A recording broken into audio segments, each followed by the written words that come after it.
What's up, everybody, and welcome to Growing Up Gaming, your weekly podcast where we meet a new person of the internet to discuss their childhood with gaming and how it inspired their lives today. My name is Mitch Power. Again, thank you guys each and every week for returning to the show. Hopefully you have subscribed on iTunes or Google Play or TuneIn Radio or Stitcher or one of those different services. If you have, thank you very much. I appreciate it so much. Also, too, hopefully you've rated it on iTunes, maybe shared it with a friend. This week, we have my good buddy. His name is Andrei Razvan. I met this gentleman on the Comedy Button Facebook group. He has some definitely interesting stories, stories that I can't really relate to because he grew up in a completely different country than I did. So you'll hear some of the stories and how things were very different for him growing up. If you ever want to be on an episode of the show, go ahead and send me a tweet at GUG Podcast, or you could also go to my Twitter page, which is at MitchPower1116. Go ahead, send me a tweet. Let me know you want to be on the show, and we'll be glad to set up a recording with you. Without further ado, let's get things started with Andrei Razvan. And so, how old are you first off? 23. 23. Okay. So at least you have some decent amount of years and everything on the gaming scene. What initially got you started? And also, too, we have to know, where did you grow up when you started doing your gaming? I was born and raised here in Romania, and I've lived here my whole life. And I played games here. Do you remember your first console? Like, what introduced you? Like, what got you started? Yes, the first console was a Sega Mega Drive, which apparently in the rest of the world is a Sega Genesis. Right, it's a Sega Genesis, but I know what you're talking about. That's it. It was funny because I had other people from the UK kept saying, forgive me if I refer to it as a Sega Mega Drive the entire time, but no, I understand exactly what you're talking about. Is there a particular person that you remember seeing playing the games, or was it just like you saw something at a store and you were like, Mom, Dad, I want that? Like, what was it that got you interested in the first place? No, I had a group of friends. We used to play a lot outside, and I think one of them who was a little bit more rich got his console. I don't think it was a Sega console, something else, and I wanted the same thing. I asked my mom, I got it, and then I saw on the back of the box that it had the Sega CD. I wanted that, but I could not get it. I've never even seen one. It's okay, don't worry about it. They're not that awesome. Like, they're really not. Like, again, back then it was groundbreaking and it was amazing and the graphics were so good, but game-wise, the pictures looked okay, so... No, pictures looked fantastic, and then you start playing the games and you realize quickly how this wasn't that fun of a system. Do you remember any particular games for the Mega Drive that you fondly remember, or you remember your first game you beat on the console?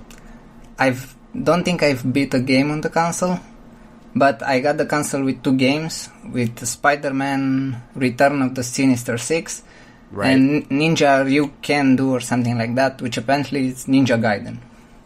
Oh, okay. So, but I never beat either. Right. No, absolutely.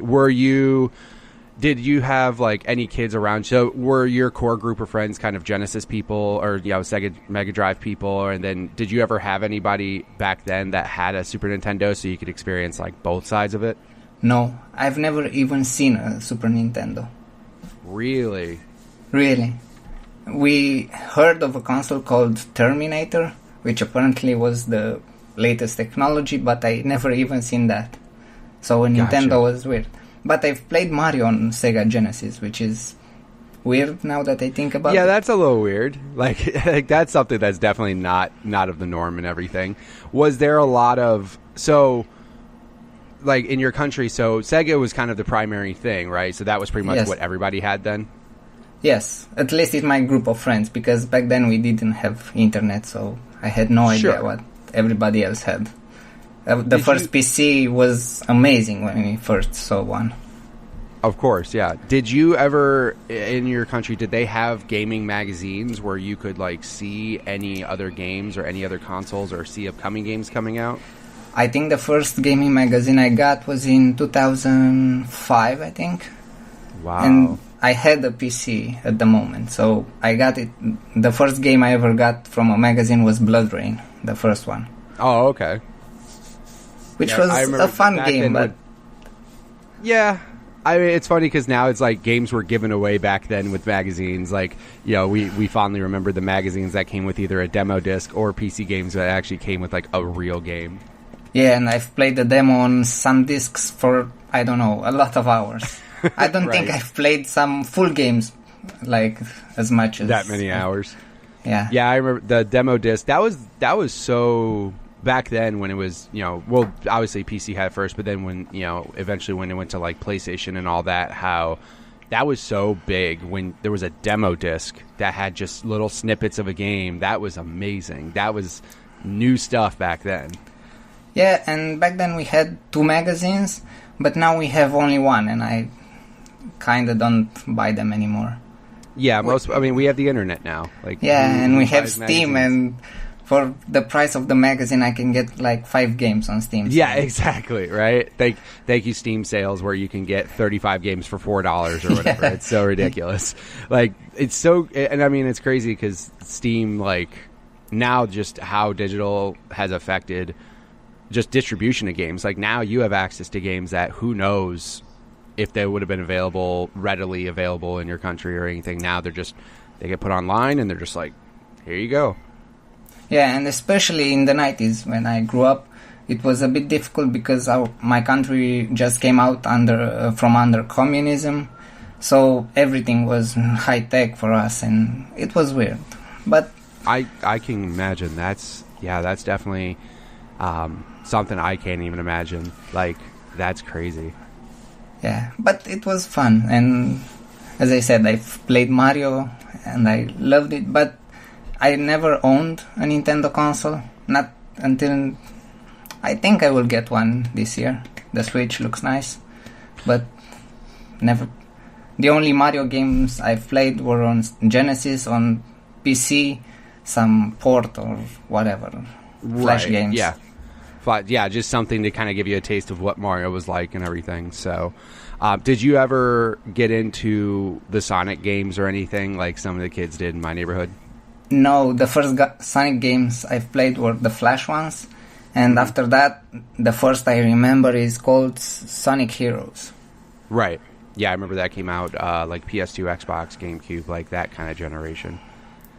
So yeah, I got it from a friend, played it, and I thought, whoa, this is amazing, this is cool. But I found out there are better games with Sonic. Yeah, there were better Sonic games, but again, too, it's sad because now if you go back and look at them, Mario games hold up way better because Sonic back then was just awesome because it was super fast and flashy and had all these cool colors, but gameplay-wise, it was good, but, if you played Mario games, that was definitely better off for you and everything. So then when you went from Mega Drive and everything, was like PlayStation and that type of stuff really available, or was Sega still kind of dominating the market as far as like Saturn and onward and stuff like that? After I was done with the Genesis, I got a PC. I never got a PlayStation or anything else. I had no idea there were newer consoles available. So my first PC was, I think I was in 4th grade, which I don't even remember, 2004, 2005, around then. Mm-hmm. And I thought, whoa, this is amazing. The graphics, the 3D, I got a racing game from a cereal box, and I've played that for months, because there weren't a lot of games back then. Right, so did you ever continue on the console trend, or did you kind of go PC and kind of stick that route? I went back to consoles. I got a PS2 at some point, before high school, because a friend of mine had one and had some amazing God of War 2, Ratchet and Clank, and some Dragon Ball Z game. I don't know. Did you and your friends play? Like, did you have any like multiplayer games that you and your friends played specifically quite a bit? No, we never played. No, the first online games I played, I think, were on the PC. I had an Xbox One for like a week, because I bought it secondhand, and Red Ring of Death was still a thing. Oh, are you talking about 360? Yeah. 360. So you bought it, and then it basically red ringed? Yeah, I got it for like $100, but after a week, crashed and burned. Well, that sucks. Yeah, and now I have a PS4, which I'm fine with it. It's okay. Maybe a Switch in the future. Yeah, I mean, absolutely. I mean, and also, too, what'll be cool for you is eventually when they launch it is the virtual console stuff. Hopefully they launch it where you're at to where you can go back and maybe play some of the other games that you missed and everything back from, even Nintendo days. Like, even regular Nintendo, like NES, had some amazing games that still hold up. I mean, while graphics aren't as good, obviously, gameplay is still really good. So I've seen recently the Disney Afternoon Collection, and maybe I'll get that. Because a lot of those games are really fun. Yeah, DuckTales was remastered, but I've read the reviews and it wasn't ported very well, so maybe the original is better.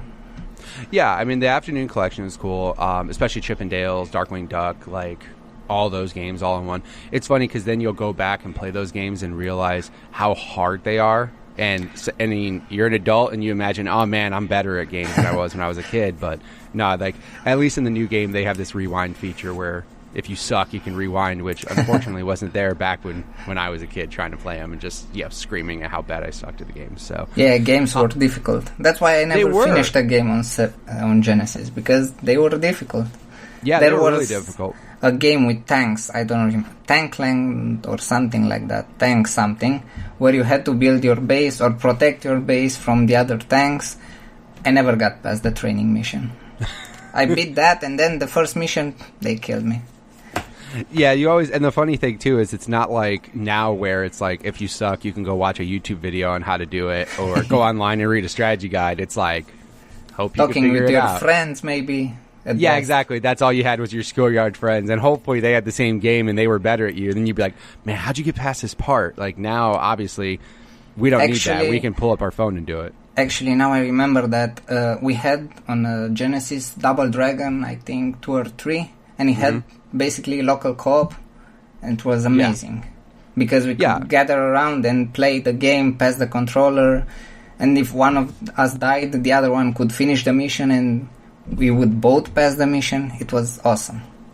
Yeah, that's what one thing that obviously is sort of coming back now with at least how they're doing it with the Switch, where there's more games. Like they're kind of encouraging people to play on the same console. They have the 2 Joy-Cons, like with Mario Kart, you can just hand somebody the game, each Joy-Con you could play on the same console. Like back then that was all we had. So, that was always passing the controller, or if there was games that had the 2-player co-op, that was always the best. That was always fun. That's why I prefer more local co-op instead of multiplayer, because that's how I grew up playing games with my friends around me, not over the internet with a 10-year-old screaming at me. But that's why I don't play. It's way more fun, right? It's way more fun having a 10-year-old call you awful names, isn't it? Instead of having your friends with you. Yeah, that's real fun. Yeah. No, I completely get what you're saying. I've played Splinter Cell Conviction on 360. Yeah, 360 on co-op, and it was great. Back then I played with a girl, and she was bad at games, so I said, you hang on this ledge, I kill everybody, you come after me. What a gentleman. You just sit there and go, you hang tight, I'll go up there and ruin everybody, and then you can just come up afterwards. That's how nice of you. Yeah. So then you went, so you actually went PC, so you kind of skipped PS1 era, all that stuff, and then you eventually got a PS2. And then did you ever, so you got a 360, but then it red ringed. Yes. Did you ever get a PS3 or anything like that, or Wii or any of that stuff? Or no, you didn't get a Wii, PS3 was expensive back then. Oh, and since I was just about to start high school, I could not afford that console. But most now, yeah, I've seen that. It was expensive even at launch for everybody. But I've seen some exclusive, and I had a friend who had a PS3, and I've played some. But now that I got a PS4, I got Heavy Rain, God of War, Remastered, everything. So I don't miss out on. And I prefer the PlayStation exclusives more than whatever Xbox has. Yeah, I mean, and everybody has their own preferences and stuff. Like, I currently own both systems just because I actually primarily game on my Xbox, but I use my PS4 for all the PS4 exclusives. But the cool thing is that at least for people, because a lot of people in that generation went the 360 route instead of PS3. I mean, like, price right off the bat was so expensive compared to an Xbox. So, like, a lot of people went 360, but it was cool, like, for you especially, where you got a PS4, and at least they started remastering some of those awesome PS3 games so that you could at least go back and play them, because, you know, if you never got a chance to play them, you should. Like, you know, like you said, God of War, Heavy Rain, Last of Us. When they did the Uncharted collection, that was awesome, because that literally, those games right there basically cover some of the best games that were ever on PS3. So that's really cool that at least you got to experience them. I got the Uncharted collection just before Uncharted 4 came out, just to see what was the fuss about. And I liked the game. I got even Uncharted 4 afterwards, and it's an awesome game. And I'm sad that I missed it, but on the other hand, the Xbox 360 was more popular back then, not only because of price, but I think because you could pirate games on it. And in this part of the world, that is important. Yeah, I could imagine. Yeah, I mean, like, and I remember, well, obviously the Wii became super hackable or whatever, to where you could just, you know, you could put games on a flash drive and just stick them in the Wii and they would work. So, no, I remember 360 had the whole, basically copy games and burn games and all that stuff. So even though their efforts all the time to update it to try to kill it away, like, people figured it out like a month later, like, nah, we're still doing this. So yeah, PS3 was hard to do that, because I remember they did Blu-ray, which are you know, obviously copying a Blu-ray disc and burning that it's still not relevant. Like, it's not like people burn Blu-rays all the time or anything. So yeah, it can be done on a PC. It can be done. Yeah, but a Blu-ray, you need a special player on your PC, so meh. Yeah, exactly. Like, Xbox was just like, nah, even though it's funny, because now the Xbox games, they had, you know, some games had 3 or 4 discs because they just could not fit it all on the Blu-ray. Like, I think it was Lost Odyssey on Xbox 360. It's like JRPG. It was 4 discs. And I was like, all right, guys. Like, this reminds me of PS1 days, back when we had CDs, and, you know, Final Fantasy VII had 3 CDs. And I was like, all right, I guess we got to go back to this. So thank God that's kind of all gone now. Even Blood Rain, which I got from a magazine, was on 2 discs. So was it? Yeah.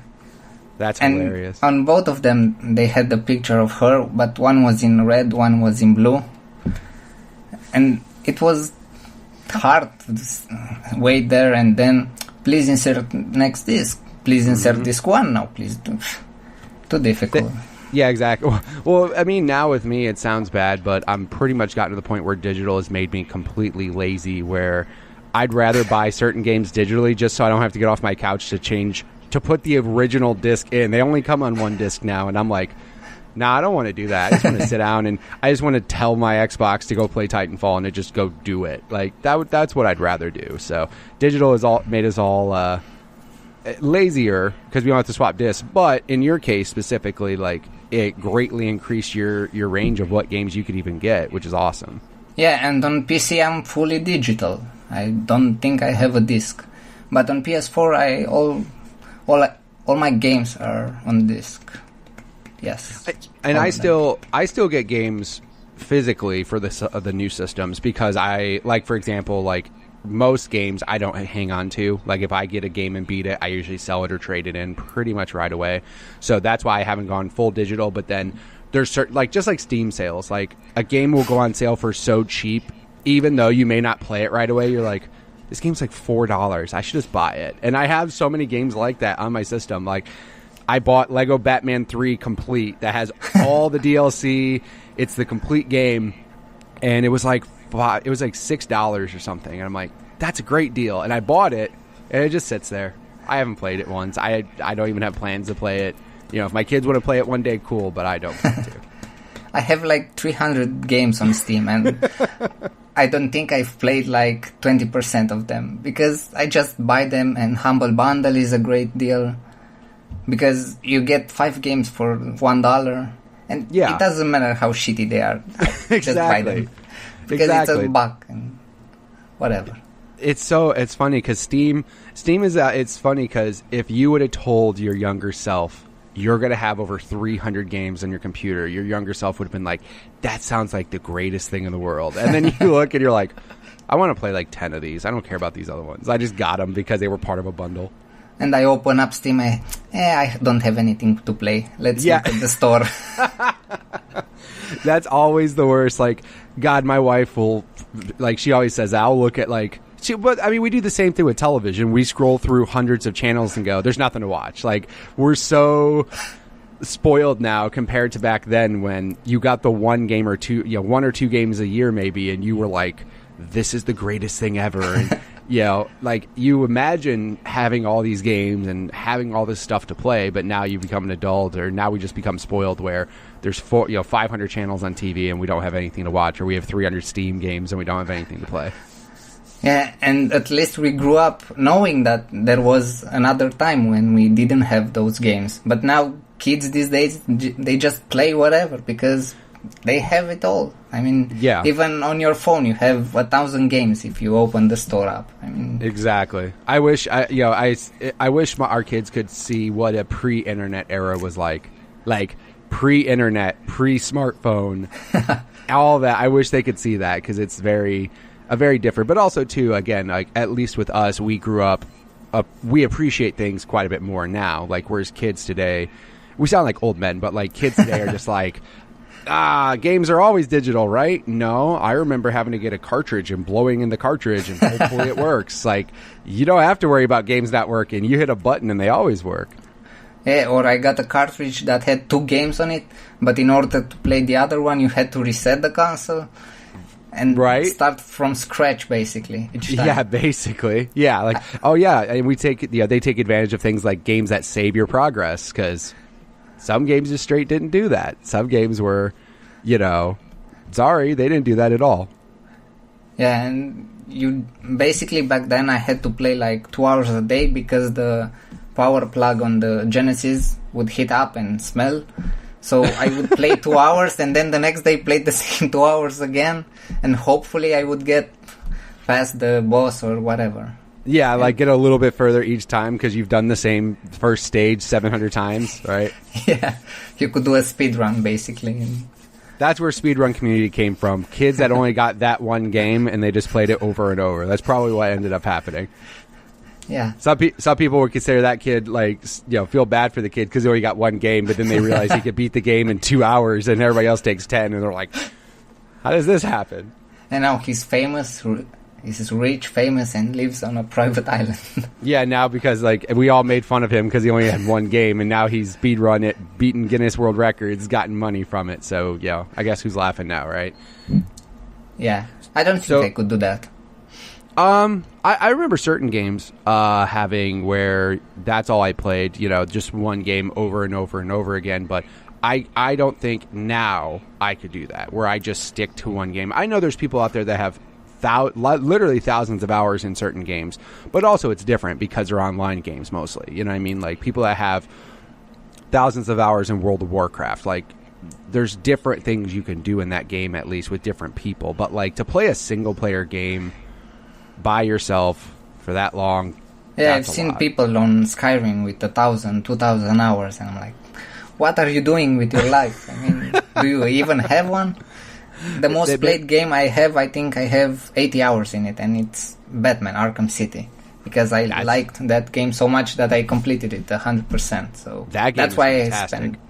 I spent, Batman games in general, even Origins was good. Yeah, I have a couple hundred hours in certain games, but again, they're online games. Like, I think I have like 300 or 400 hours in Halo 5, but it was, again, I beat the story in 10 hours, and that's as much of the game I played single player. The rest is all multiplayer. I think probably the game I have the most time in that's single player is lately is Fallout 4, because I got all the DLC for it. So I probably put about 80 hours in the game, but also too, there actually is a lot, but I can't imagine playing Fallout or Skyrim for 500 hours. That's a lot. Yeah, I have Skyrim on Steam, but I never even open it because I'm afraid that I'm gonna lose so much time into it. And you always gotta be scared of those games that take your life away. Yeah, right now I'm playing Shadow of Mordor, and I'm trying to finish up the DLC. That game is so good. I love that game. Like, I remember that game. What's funny is, I'm not a big fantasy person. Like, I actually prefer Fallout over Skyrim just because I'm not a big guy when it comes to, like, dragons and elves and, like, all this stuff.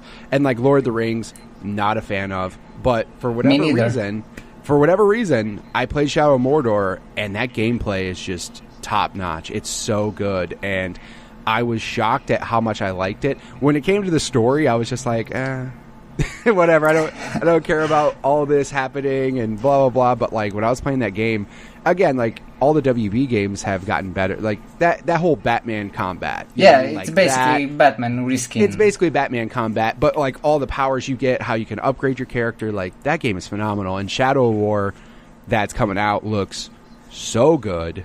And I hope people don't sleep on that game because now you can get Shadow of Mordor with all the DLC. Super cheap. Like they always have it on sale for really cheap. I will look it up.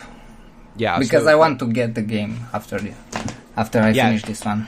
Shadow of War looks. There's a gameplay trailer out there for Shadow of War. And I've seen the new Nemesis system and it's great. Yeah.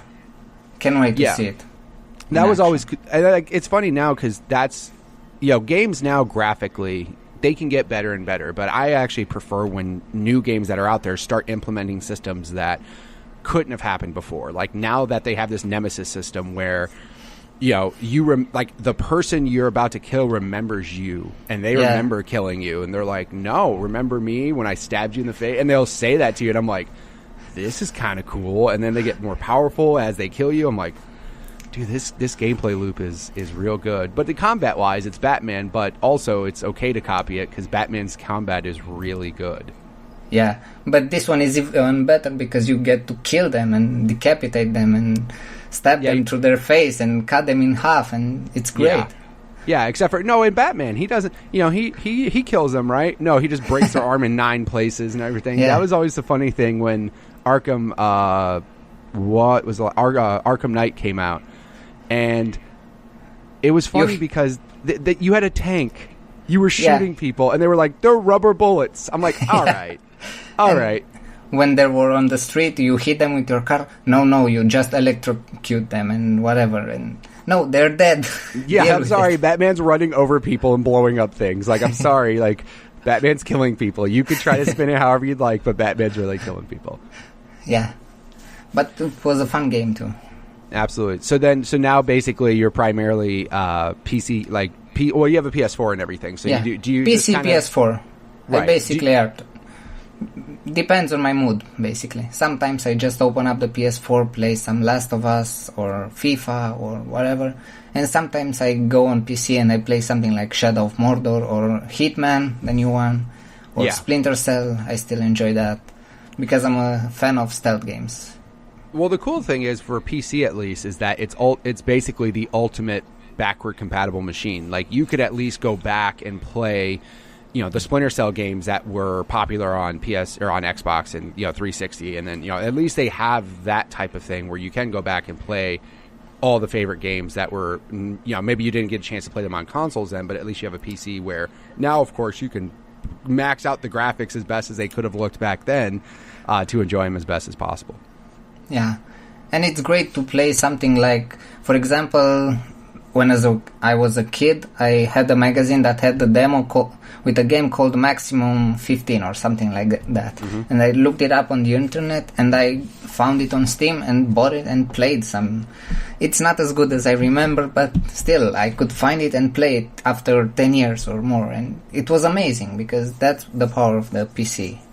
Yeah, at least, like I said, like you can go back and that, you basically have a time machine where you can just go back like, oh man, I remember this game, and it's either on GOG or it's on Steam or, Humble Bundles will pull it up sometimes. Like, at least it's cool because you can go back. But yeah, some games, they don't hold up as well as you remember. Nostalgia in your head makes you think the game was way better than it actually was. But, I mean, again, that's the... But some games, again, it doesn't matter how old it was in your head. You love that game because of when you played it. It was awesome, and it brings back all those memories. So, yeah, I don't think I could play some of them at the moment.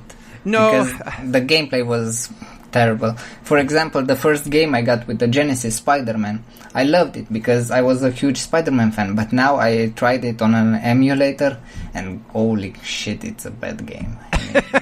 Yeah. Well, again, back then we were kids who were more happy about what was like the game itself, like if it involved a character we liked or something. We were more just happy to be playing a game that involved that character rather than actually sitting back and realizing, man, this game is trash. Like, that happens. And it sucks because you go back on some games and again in your head you're like, oh man, this game was so good. And then you go back, you're like, I don't know if it's gameplay has just gotten better and it's more fluid now, or if it's just, no, it's just really bad. Like, it happens and it sucks, but you know, again, games evolved and everybody's gotten better at making them, so it's kind of hard, but certain games are timeless still. Like, I'm sorry, Mario World is still ridiculous. Like, to come up with a platformer, like, the only people that have come up with a 2D platformer lately that is as good is Shovel Knight.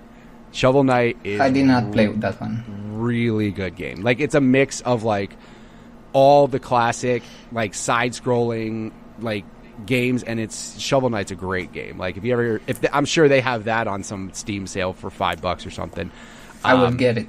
Yeah, Shovel Knight's really good. It literally harkens back to all the good times, and that's like the one game that lately has done it really well. Like, you play it, and it mixes elements of today's gaming with what you remember being awesome then.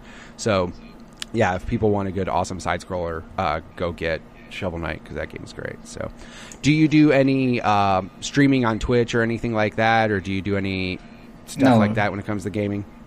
No, I don't do any streaming at the moment. Maybe at some point, but right now, nah.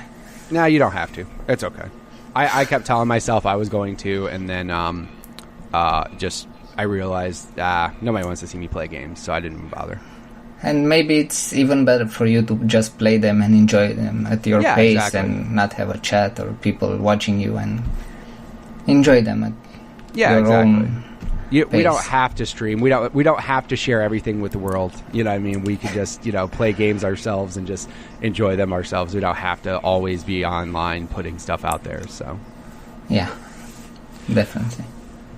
Well, I do thank you for telling me all of your awesome stories and everything. Definitely, you growing up in a different country than I did, things were obviously different and everything, but it was awesome chatting with you and getting that experience and learning a lot more about you. My pleasure. All right, and that was another great episode. Again, thank you, Andrew, for being on the show, telling us all of your stories. That's one of the reasons why I started the show. I wanted to get different perspectives of different people and different countries, especially. Just everybody has their own stories, and it's definitely different to hear how everybody grew up in their different parts of the world. So again, I thank you so much, Andrew. I will have in the show notes links for all of his podcasts on YouTube, also his PlayStation ID and his Steam ID as well if you want to play some games with him. If you guys want to be on the show, go ahead and send me a tweet at GUG Podcast, or go ahead and send me a tweet at MitchPower1116. Again, don't forget to share the show with your friends, subscribe on iTunes or Google Play or Stitcher or whatever you want to do. And also, if you want to rate the show, let me know what I'm doing good or what I'm not doing so good on. Definitely let me know. All feedback is appreciated. Again, thank you guys each and every week for returning. I really do appreciate it, and I will catch you guys next week.